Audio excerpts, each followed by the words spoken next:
So this is the website from where you can buy the ticket. You can change it the language, English, and also you can stay with the German language. It's highly recommended that you buy a ticket online because it's more convenient for the people. So here you can see the tickets. This is the ticket, a general ticket.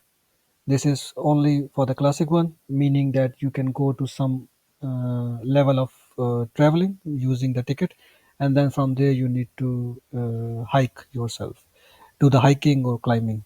So this will take you to the Eibsee. This is the subscription one. So if you go on this ticket, then here you can see the prices.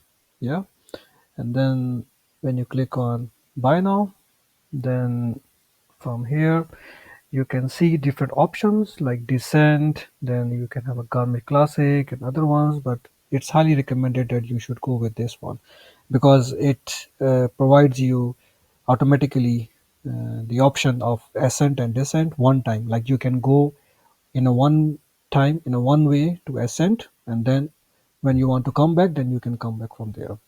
So we can click on this one. Then from here, let's suppose you want to select the date, suppose 30th of August. And then this is a little bit tricky part where families not able to understand that what they need to do. So this basically is about for the family, but not as a family. I can say like it's for the group of people who are going. So this is for the one, but if let's suppose you are having a family and also you are with your siblings, then obviously as a family, let's suppose you are parents with two child.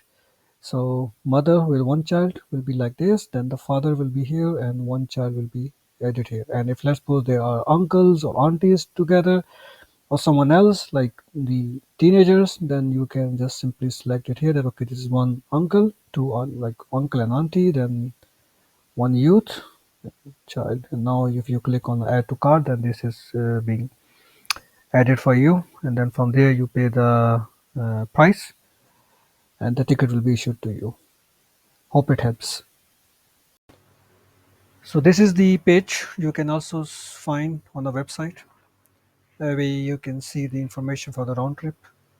So the starting destination can be any from these spots, but usually and highly people recommend to start their journey from Garmisch because it's the initial start from here, like from scratch, and you can see a different scenery and views of the mountains and also for the Alps. So you can go from here, you can reach to Eibsee, and then from Eibsee you will take a cable car, and it will take you to the Zugspitze, the highest mountain of the Germany. And using the same ticket, you can also visit the glacier. And then from glacier, you can go back to Zugspitze, and then you can descend back to the Garmisch. Hope it helps.